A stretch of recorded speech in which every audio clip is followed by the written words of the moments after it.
Hi, everyone. My name is Stephanie Sandala. I am Programming and Outreach Specialist at LibraryLink New Jersey. I'm so thrilled for this topic, which is selecting Spanish language materials. We have Linda Tripp from Somerset County Library System, who has prepared a great document for us that we can all learn from and use to apply to our own libraries. And Linda and Bob, do you want to introduce yourselves? Sure. So hi, everybody. I'm Linda Tripp. I'm one of the collection development librarians at the Somerset County Library System, and I handle mostly teen and kids materials, including world languages, also databases and other resources. And I'll let Bob introduce himself. Hi, I'm Bob Helmbrecht. I'm one of the collection development librarians at LibraryLinkNJ. I order the adult nonfiction books, the adult DVDs, graphic novels, and also world languages, which includes Spanish for most of our branches. Yeah, thank you both. And I can go ahead and share this spreadsheet if you want, Linda, or this document that you've created for us. Sure. And I'll just, start talking a little bit. I just wanted to, Great. give a caveat that I certainly do not consider myself an expert in this subject. I'm just here really to facilitate our conversation. And I did prepare sort of a guideline of questions to kind of walk us through some of the issues, but I really hope that you all will feel free to chime in with your expertise or questions, either in the chat or, going live verbally. That would be awesome. So basically, I think any conversation starts with who are your patrons? And I think really what you need to look at is your communities. I don't know if this was already a topic of conversation in the May skill sharing, which was on, I guess, services to immigrant populations. Did you cover that kind of thing, demographics of communities, Stephanie? We didn't cover that specifically, so I think that was one of the topics that people were asking about, but we wanted more research and more insight on that. Okay, so yeah, so basically, understanding what populations live in your communities, because that's going to sort of guide you into what type of Spanish language materials that you're going to collect. So obviously, depending on what countries the patrons that come to your libraries are from, that may form your sort of collection projection of what type of materials you're going to want to have. So getting to know them by reaching out to community groups, census data and other information that you can get through Data Axle and other resources from the census. Finding out what's going on at the schools, what populations are they assisting who've just come into the community. So that's pretty important. You definitely want to know, are people looking for books that are translated from English, or are they looking for original, I don't want to use the term own voices because that's not really used anymore, but something that's been published in Spanish. And also, what's the setting of the book? If it's fiction, is it taking place in the Dominican Republic? Is it taking place in in Latin America or in South America? Does anyone else have anything to add as far as trying to assess the needs of your communities? Anybody want to chime in on that? And I can stop sharing for now. People can feel free to join in, and I will be sharing the doc with everyone afterwards, and we can feel free to edit as needed too. It is a living document for us. Yes. Yeah, I'll mention one thing as far as like evaluating your community. You mentioned like community groups and things. Don't forget about your commercial establishments. If you have, say, an international market or something, that's somebody you can reach out to and say, where are the folks coming from who are shopping at this grocery store? Or do you have, small convenience type stores, serving these populations? A lot of the commercial establishments, they're trying to stay in business. So they're typically very aware of who is coming, to use their to use their businesses. Right, and it's not always easy to tell, without talking to people, what they actually are looking for. Some people just want the latest bestseller from the US, so the latest, Wimpy Kid book for the kids, or the latest, we were talking earlier, James Patterson, and they want that translated into the language that they can read easily.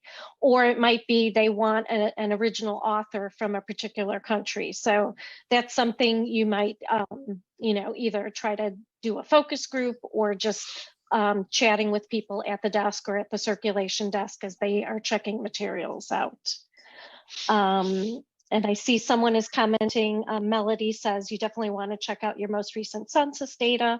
Yes, that's definite. You want to get community demographics, how they're changing, what languages are spoken at home. And we do know that obviously that is something that is rapidly changing, especially in New Jersey. So we're definitely want to keep your finger on that pulse. So the other issue that I want to talk about next is selection. So where do you find these materials, or how do you find out about, what's being published? So a lot of the publications, the professional publications like Library Journal and School Library Journal, they are definitely, I've noticed more reviews and things, articles that are coming out more than say 5 years ago or 10 years ago, for sure. So that's definitely something you want to keep up with your professional development materials. Publication announcements on that document that Stephanie just shared. There are publishers that you can get on their email lists. Penguin Random House. There's a couple others where they will send you monthly emails like all the other publishers, and these will specifically deal with Spanish language materials. Does anyone else have any other sources of information? Publishers' email lists, is Stephanie chiming in on? Yeah, any other resources people want to share as far as that goes? There's definitely vendor information. So both Ingram and Baker and Taylor, and I believe Brodart will do various lists. So whether it's something you can sign up for on a monthly basis, some of them have that. They'll push out the new publication titles so that you're aware of what's being published. So that's also something you can go to if you log into, I don't know what vendors you all use, but if you log into Baker and Taylor, for example, you can go to their selection lists, and they have separate lists that come out monthly for both children and adults. Same thing with Ingram. So they're all really making a pretty good effort at pushing out this information way more than they used to. Still a lot more to be desired for other languages, but at least for Spanish, I'm seeing a lot more. Bob, anything to chime in on that? Yeah, I would say, I definitely use the Baker and Taylor monthly lists. We started using the Ingram lists. One thing to be aware of, though, as Linda's mentioned, some of these other resources, if you're really focusing on those lists, they can get pretty skewed. For example, Baker and Taylor lists, there's a lot of good stuff on them, but there are a lot of times where maybe the first third of the list, or maybe even more, is stuff in like the first, the zeros through the 200s of the Dewey ranges, just lots of astrology, tarot, religious books, new age stuff, which is fine as far as it goes. But if you compare it to, say, the English language material list, there's really a large concentration. And if you're really kind of using that as your primary selection tool, your collection is probably going to be skewed into certain areas. I think it is important to really look at as many different resources as you can. Because again, with some of the stuff, I'm not sure myself how much of the world of Spanish language publications Baker and Taylor has available to them? How much of it does Ingram have available to them? So, I would definitely recommend look as widely as possible, um, to find the titles that you're looking for. Okay, great. And we have a couple comments. So Denise says that monthly lists from Ingram and Baker and Taylor are very helpful. Kelly says she's been starting with the Baker and Taylor list, but they do sometimes get repetitive. Melody says that following the news and posting of the Guadalajara Book Fair would be one place to check out. That's awesome, Melody. I don't know if you can add that to the document. That might be great. I did find a couple of the resources on the document that have to do with the publishers and the Latinx authors, is kind of good at broadening out your view and also getting familiar with who some of the I don't want to say most popular, but authors that are really putting themselves out there too, which is helpful. And not coming from that background, it's nice to see different names. Thank you. She just added the link, so we can add it to our doc. Okay. Does anyone else have any other resources that you want to chat about or add? Can we address one thing that you mentioned in your outline that you sent me, which is kind of like something I've been thinking about too, cataloging. So what if no one at your system speaks the language? Like, that might be too like in the weeds, but I think it is a common issue that many of us are facing as well. So how do you and Bob deal with that? Well, we're fortunate that we have a whole technical services department, so we don't actually do the cataloging ourselves. I know they will look out on Sky River. I know other libraries have gone to libraries within New Jersey who they know have a large Spanish language collection and sort of copy catalog from their records. So reaching out to like the catalogers at Buckles, or kind of just going out to the world to see what's there. I guess if all else fails, you just put in sort of a brief record. But yeah, obviously the more fleshed out your records could be, the better. Some vendors will supply that. Again, it depends on, who you're purchasing from. The other thing is that the use of Spanish language subject headings is probably a really great idea if you want, the findability to be there in your catalog for your patrons. Reaching out to maybe other staff who maybe don't do cataloging but could help you translate. It definitely is a challenge, and other languages, it gets even more difficult with the non sort of standard characters, like Chinese or Russian and that type of language. But yeah, does anyone else have suggestions for how you catalog if you don't speak the language? I don't know if anyone else on the call actually does cataloging. Yeah, we'd love to hear anyone's ideas or suggestions or what's worked in their library or their community.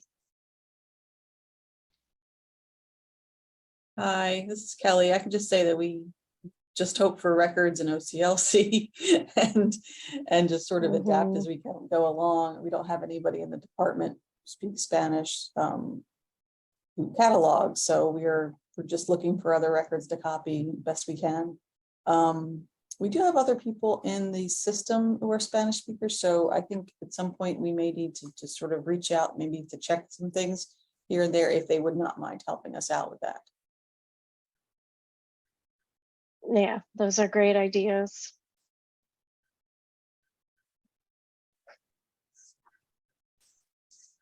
Yeah, I see Denise commented the same thing. They mostly do copy cataloging, which I think many of us do as well. Right. I think when we purchase from smaller vendors, we do like to reach out to them and say, we'd like to buy these materials, but we really want you to provide us with the MARC records. And, we have some mixed results with that. Sometimes we have success and sometimes not so much. So, yeah, I think going out there and seeing what's already existing is probably the way to go. I agree. So, I mean, one other consideration is what you're collecting in Spanish language. If you're just starting a collection, are you going to do, you know, audio books? Are you going to do only print? What about digital? Overdrive has quite a few options for Spanish language and other languages, as do other vendors. Same thing with databases. Are you going to have databases that are in Spanish? EBSCO has several. So that's something to consider. Again, it depends on your population and how you want to serve them. Same thing with magazines, newspapers, that type of thing. Oh, let Kristen in. So yeah, I don't really have a whole lot of other things to talk about. So I don't know if anyone wants to share some of their successes or greatest challenges, I guess. Not sure. Yeah, wait, Tanya, do you want to share? I don't want to call you out specifically, but I know that you just have like a large Spanish community in your area. So I was wondering what, you know, how successful you've been and anything you'd like to share with everyone else.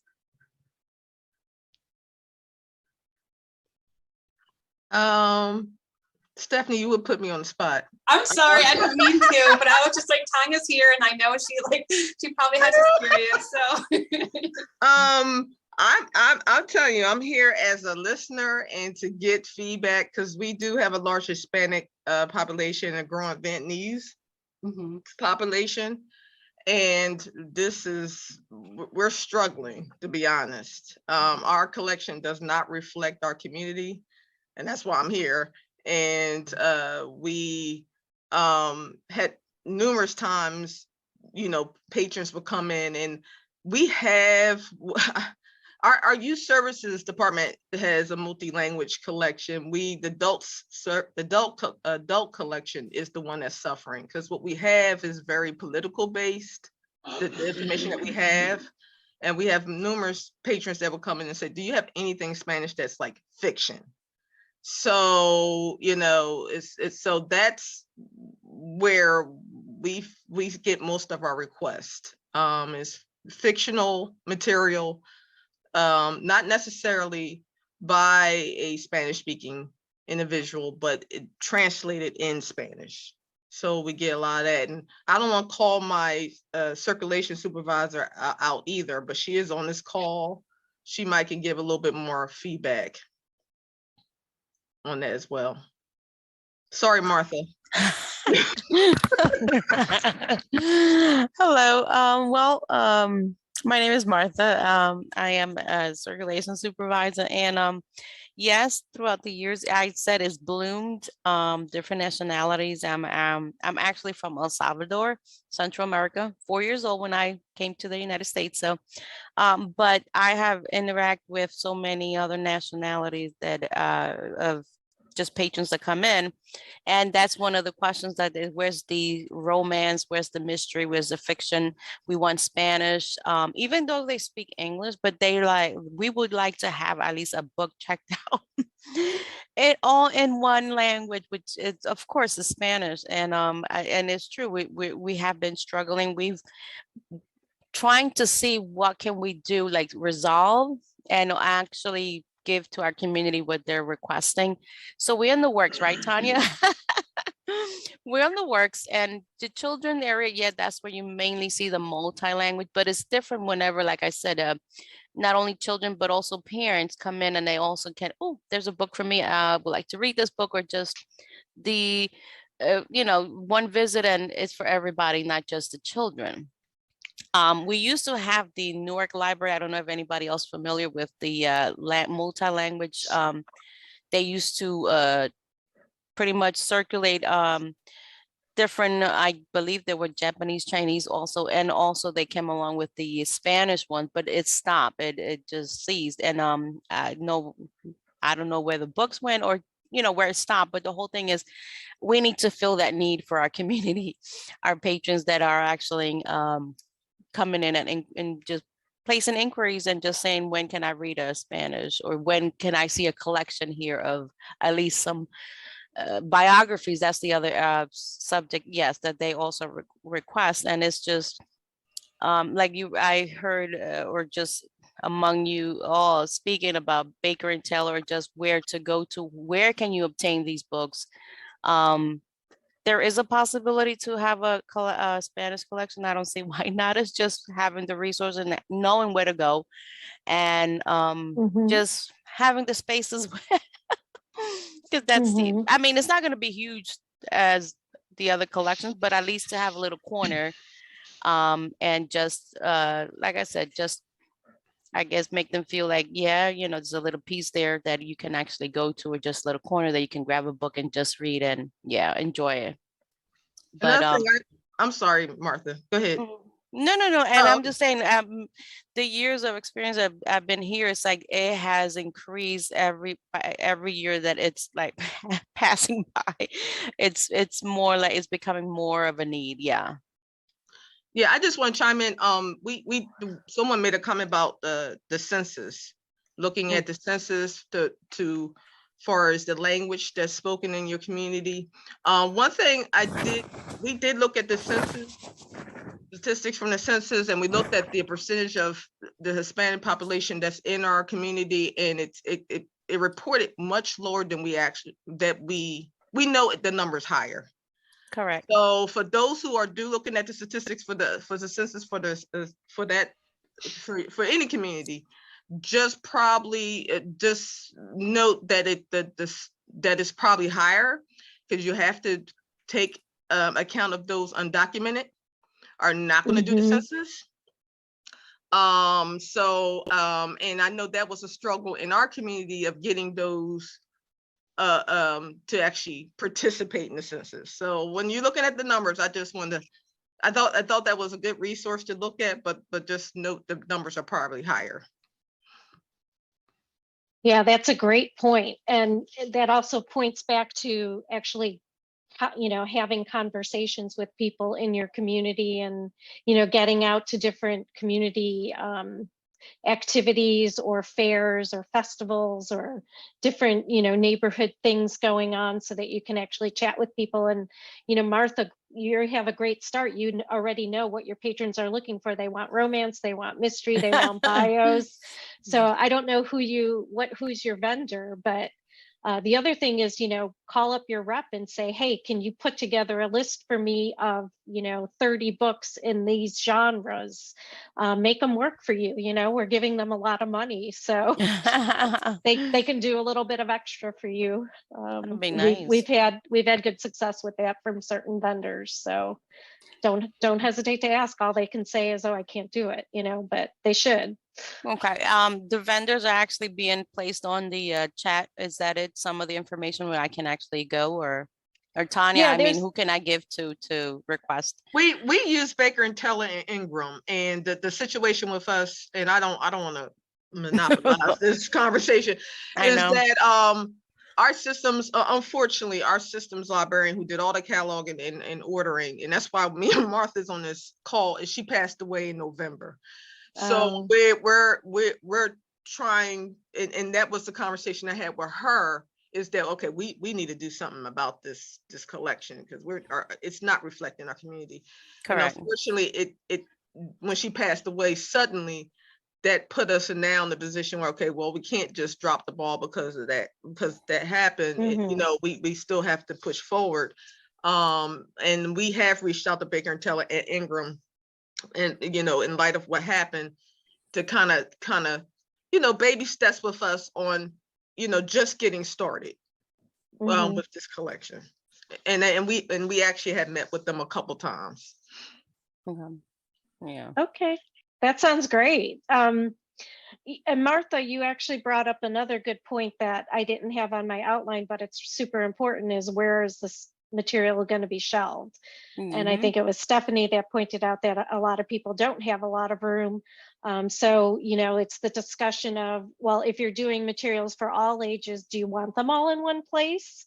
Do you put it in the back corner of your building, or is it prominent in the front so people see it right away? So that's like a real important discussion to have with the other people in your library system. Yeah. You know, what do you want to stress, and how do you want to handle the shelving of it all?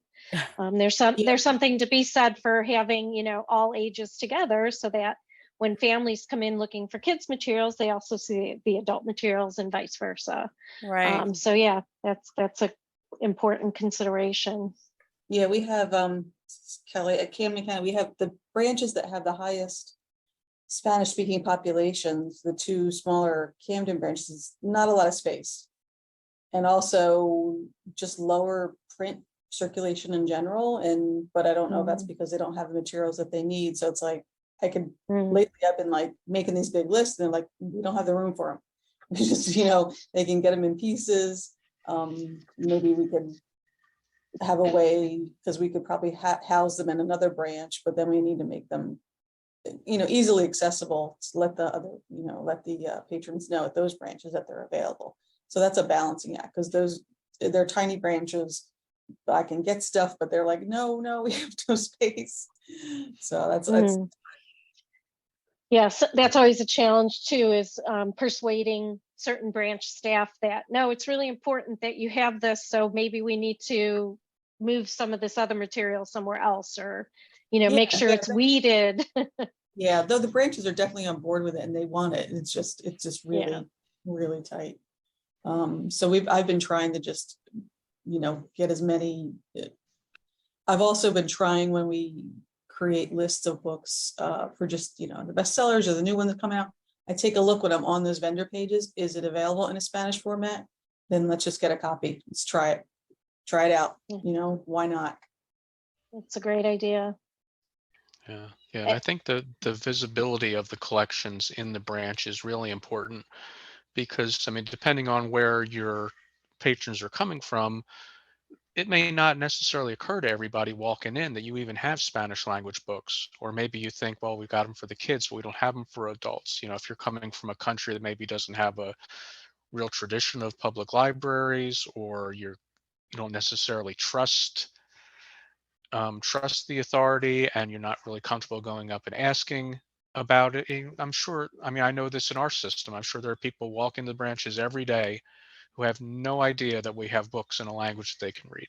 And that's kind of why we encourage our branches to, you know, try to make them visible, so that even if it's just a small display of your new ones up front with something saying, and we have much more downstairs, kind of thing. I think the visibility is really critical for these types of materials.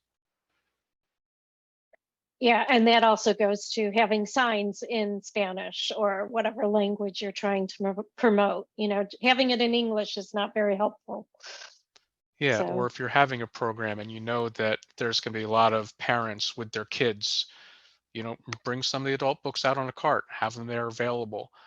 Just, you know, anything you can do to just kind of get them in front of people, so that they can just at their time and at their leisure find the materials and you know, see if it works for them. Yeah, I like this conversation in the chat about Spanish large print, which is what I was going to ask as well, since I also work on a call at Mercer County Community College. And for many of the students, Spanish is their first language. But we also do have some large print also. And there's so few Spanish large print that I've seen, or that's just available that people want. So, you know, we kind of want like some of the popular ones. It's kind of hard to find them. So I was looking and seeing like who has Spanish large print. I know Kelly said she has some, but it's very few. So it's the same for me as well. So I was wondering if anyone else has experience with Spanish large print. I actually had a question. I'm sorry, for Kelly. She mentioned Stephanie and you and Stephanie and Kelly mentioned they do. I mean, how often? I know it's a small collection, but how often does it circulate well? The Spanish large print? Yes. I'm not even sure. It's really a few titles here and there. Oh, okay. Yeah, same with, yeah. It's not even a collection. It's just a couple when I see them. Right, yeah. I haven't had any requests or I haven't heard that we've had a call for it. So I don't know. I have been alternatively very been focused on bringing up our large print collection and our Spanish, but not merging the two right now at this point. But I've been focusing on and adding to our large print collection. Yeah, I don't have advice. I see Rosemary's comment about graphics and manga in Spanish. So if anyone else has ideas, that would be great too. I've definitely purchased some of the children's manga and graphic novels in Spanish. And Bob, I'm not sure if you've done anything in adult. I've ordered a handful. They don't seem to really show up on the selection list, but I think I've had a couple patron requests or just a couple that I've just seen out there. So they do exist. I think our Comics Plus graphics, not that database, I believe, has some Spanish graphic novels. So they are out there. But yeah, I mean, it's something I probably should be making more of an effort to go out there and find, but I don't, I don't seem to trip over them, but I know there are available. Yeah, I've noticed that for the kids' books, especially, it's becoming a lot easier to find them. And that's just right through Ingram and Baker and Taylor. So, the popular ones for sure. And Rosemary, you also asked about curriculum books translated into Spanish. Are you talking high school or grammar school? What elementary school? Yeah, I'm in a high school, and our Okay. Spanish population is definitely growing.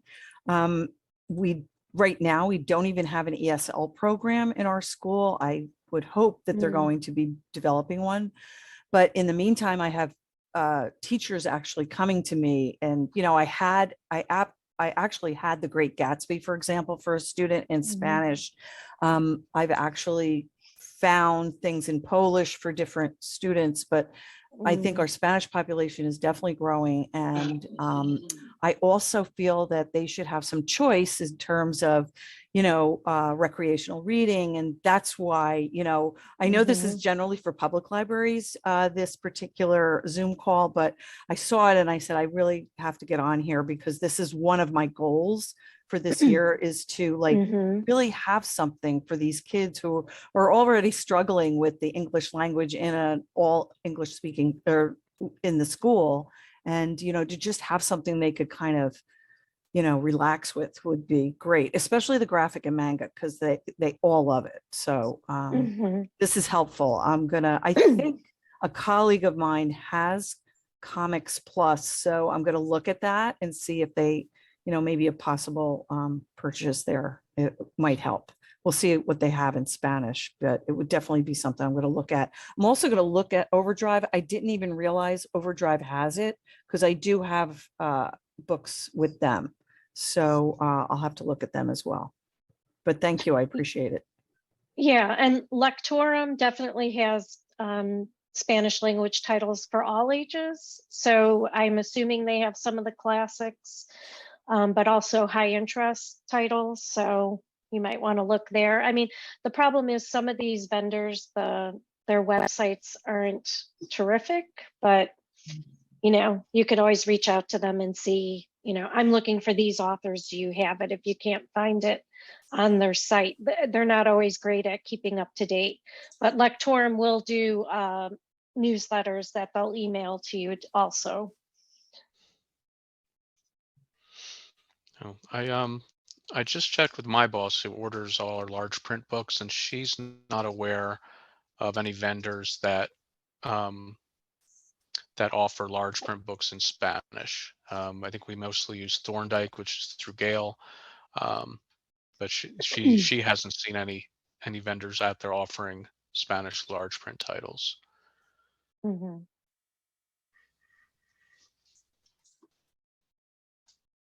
Yeah, and Bob, I feel like there should be more of them. I know there's so few. So yeah, that's something probably I'll keep an eye on just to see if there's any more in the future.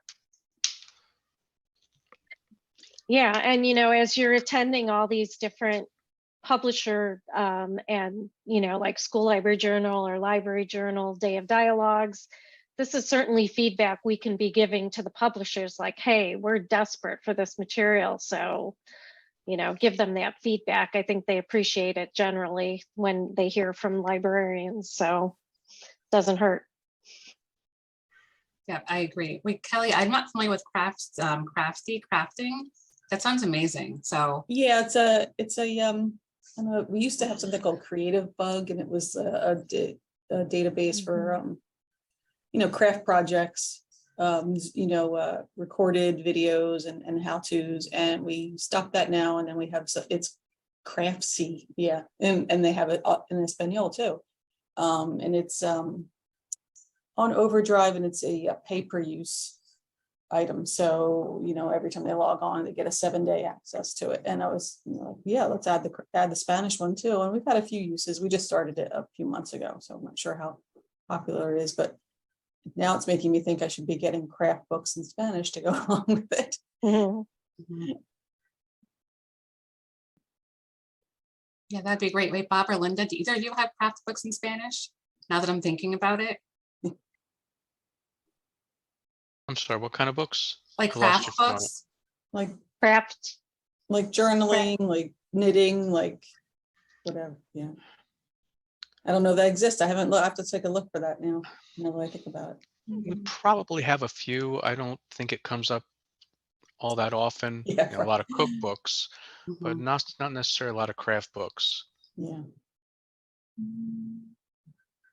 which is surprising because you think it would be a fairly easy translation. But no, I don't really come across those that often. Yeah, and I wanted to add a question. I know Jane from Buckles was going to attend, but she couldn't. But I know Linda, I asked this earlier, but I want to ask it to everyone. So Jane was looking for James Patterson books in Spanish and was asking if anyone has had success buying them. So if anyone has, feel free to shout out or put in the chat. I know Linda and I were looking earlier. We found some on Baker and Taylor, but not too many, especially considering how prolific he is as an author. We thought we would find more. So if anyone has any ideas, if they found Patterson books in Spanish, please let us know and we'll pass it along to Jane. Not sure about James Patterson. He doesn't seem to come up that much, but some authors do seem to come up. And what I've seen in Baker and Taylor, for example, a lot of times is they'll be going through the Spanish fiction list and it'll be like, 6 or 8 books by a particular author are suddenly coming through. It'll be like you're going through and all of a sudden here's 6 Lisa Scottolini books. So I'm kind of wondering if that's kind of how maybe they do that with the translation. Maybe they kind of batch books, because that does seem to be how I come across them, is a number of them at a time. I also find that's a very local. The interest in that tends to be very local. Like, for example, we have 10 branches. I used to work at the second largest branch. American bestsellers translated into Spanish did nothing there. They would come in, I'd be weeding them 3 weeks later with no circs. But now, as I see, there are a couple branches where that's really what they ask for. So again, just like everything else for the community, there seem to be some populations that's what they want. They want to be reading the big books in Spanish, and some areas there's just not much interest at all. So personally, I've focused more on books that are written by native Spanish writers, but we do have a couple branches, and I do have some success finding them in V&T and Ingram. Okay. Yeah, thanks, Bob. That's really helpful too. Looking at Linda's comment in the chat again. Oh, this is perfect. Okay. I don't know much about this, so I will look at this page. Linda, do you want to talk about it really quickly? And I'll share with everyone afterwards. Yeah, this is just the Penguin Random House Spanish language arm of their publishing unit. And I just, clicked on the link that's in the document we shared, and there's definitely cookbooks here. They may have some crafting books. So they definitely seem to be really good at sending out regular email newsletters of their new releases. This looks like it's something about habitos. I don't know. So there's quite a bit there. I would get on that list if you want like all the new stuff coming out. So if you scroll down, there's just all kinds of health information. Yeah, so that's just the one publisher. But I don't know, like, if you'd be able to find these directly through Baker and Taylor or Ingram, or if you have to go direct to the publisher. So that's the piece I don't know. But there's quite a bit here, just if you scroll down, both kids and adults. I've been able to find everything on here through our vendors. There hasn't been, since Penguin is so big. Yeah, Yeah. I haven't found anything that I have to go directly to them for, which we wouldn't be able to do probably anyway. right. Yeah, it's more and more difficult. But that's at least a starting point. Yeah, thank you for sharing that too. I'm gonna sign up for their newsletter also. So I appreciate that. Mhm. Wait, Bob, do you have any other newsletters possibly that you find useful for looking for books or just things that might be, you know, not always on your radar? I don't really. I mean, I know, you know, there are some of the things that, you know, Linda had as far as the professional resources and things, but no, not like nothing that I subscribe to that I can think of off the top of my head. That's not a problem. Oh, and I see Kelly put in a chat, she recently got Harry Potter's in Spanish. Mhm. Wait, Kelly, did you get them from Baker and Taylor or from Ingram? I think it was Baker and Taylor. I think Okay, it got was, yeah. Yeah, I just saw it on that big list. There was, I think I heard about it from an email from the Penguin Random House. It was just like, so I just reached out to the youth services librarians and asked anybody wants them, and we got a couple for some branches. Oh, that's great too. Oh, I just saw Denise's comment about Ingram has a curated list for Spanish graphic novels. I didn't realize that too. Okay, that's really awesome. So have you used that, Linda or Bob? I have not used that one specifically, but I've used other of their Spanish language lists. Okay. I haven't used the graphic novel one. I'll have to take a look at that one. I mean, I sometimes do what Bob was mentioning earlier. You know, if I'm looking at a particular author or series, I will often go in and see, is this available in Spanish? And, you know, sometimes it is, and it just, you know, I had never come across it until that point. So it's always good to know, you know, to search that way too. All in one. You know, one other suggestion, if you are looking for what kinds of materials your patrons might like, is just looking at surrounding libraries or communities that are similar to yours, and you can get ideas just by browsing their catalog, or if they do like a new releases for various collections, you might find ideas there, or going on New York Public or Brooklyn, you know, just kind of delving into other libraries and seeing what's in their new collections lists. You can sometimes get some good ideas from there if they don't come across on your vendor sites. Are there bestseller lists, like Spanish language bestseller lists? I'm trying to think if I've seen any, or I know there's award like I was thinking of this because I saw in your document award winners, which is a great idea, but then I'm not sure, but the author information, there's the Author Guild, and then this America Reads Spanish and the Latinx in publishing. Like, that's a way to see. They often talk about, you know, what's coming out or what they're working on. So you'll get some idea. They'll have book awards there also. I'm looking at the Latinx or Latinos in publishing. So it's a good place to sort of educate yourself too on what's out there. And sometimes I'll look for reviews on those, because that's also not easy to find sometimes, especially for kids. I try to be very cautious about what I buy unless it's reviewed. For adults, I don't think it's as much of a consideration, but it could be.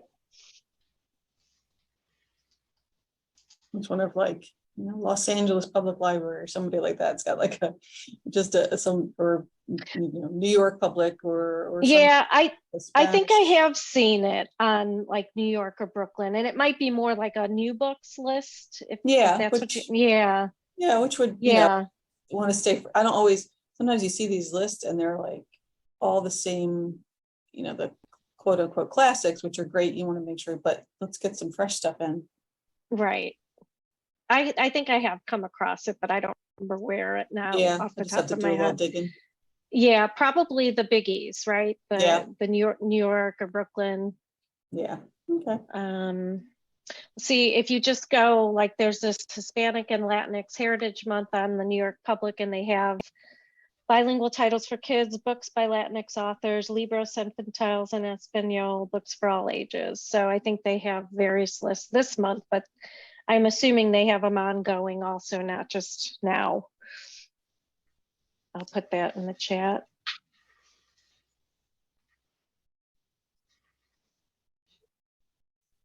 Oh, awesome. Thank you for that, Linda, too. I'll send all these resources to everyone afterwards also. And I would assume, like, some of the Texas libraries would probably have a huge, anywhere where there's large Hispanic populations, I'm sure they have a lot. So Tanya's asking about, does anyone have special Spanish speaking movie collection? That's a great question too.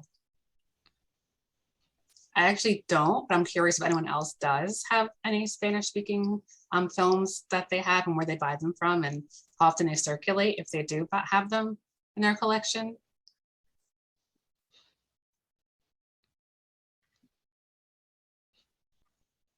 We definitely have some. Bob, go ahead. Yeah, we do buy them, and we have a world language.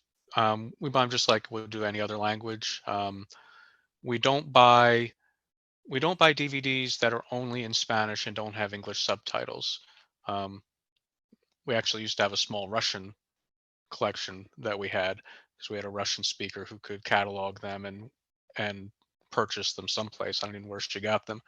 But yeah, anything we get is just like any other movie we would get.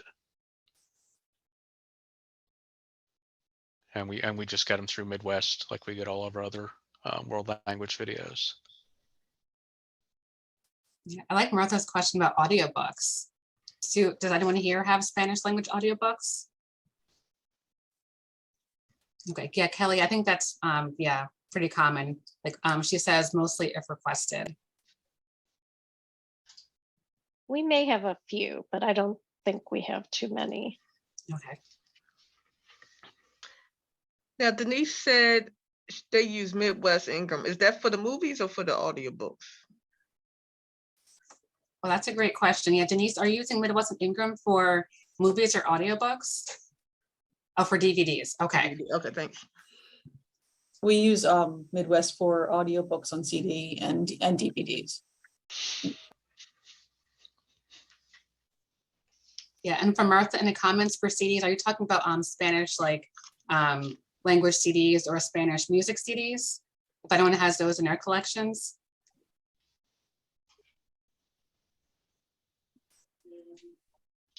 I think we have a small collection of music, Latin music. Yeah. Okay. Yeah, we're not buying any more audio or music CDs. Oh, really? Mm. Okay. Yeah, we're not purchasing them anymore. Yeah. We still have Are what we you? have, but we're not buying anymore. So you leave them on the shelf until they die, or until you decide?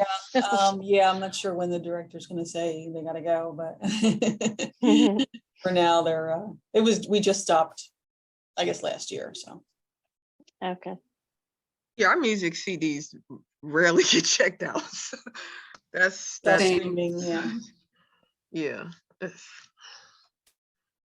Yeah, I think in a tech services meeting from NJLA, I think it was Scotch Plains that got rid of all their CDs. They don't even have any on the shelves anymore. I think it was Scotch Plains. So some libraries are pulling the plug. Yeah, we'll be doing that probably I'm not sure when it's going to happen, but I'm sure it will. At some branches, our adult collection still circulates pretty well, but the kids collection is really, really poor. Actually, some of the branches don't even have, they had small collections of the music CD and just, they didn't have the space and they weren't going out. So they're gone. Mm-hmm. We have at the main, we have a decent size, but we're not adding to it any longer. Mm-hmm. Oh, Rosemary's comment, CDs are now old tech. I know, and it's sadly true, but yes, It is true. yeah, Audiobooks on CD could be next. Yep. yeah.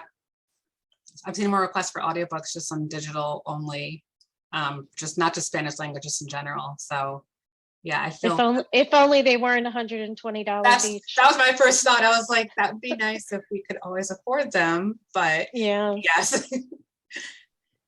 Yes. Mm. Does anyone have any more questions? Like, we have a few more minutes, so yeah, feel free to chat or just share anything about CDs, DVDs, materials, But Linda, I like what you were mentioning earlier about looking at other libraries, because I do that too, especially because I like what Tanya mentioned earlier, where the census isn't always completely accurate. I know Mercer County has like a lot of Spanish speaking communities, and the census doesn't always reflect just how diverse some of the towns like Hamilton and Lawrenceville and East Windsor really are. So sometimes it's just like, let me look at like a different library and see what they have, and I can kind of use that for inspiration to start building and working on my own collection. Oh, Rosemary, I'm glad you got some good info about building your Spanish collection. So I'm glad it was helpful for like school libraries too, because this is not just for public libraries, but for school libraries also, which I know, are also, school libraries, like you guys also are, dealing with a lot of like people speaking different languages or people not speaking English at home. So yeah, I'm glad it's really helpful for you. Thank you, Tanya. Thank you, everyone. I'll stop recording and I will share all of these links afterwards. I have plenty to share with everyone. Yeah, great resource list. Thank you so much for putting that together. No problem.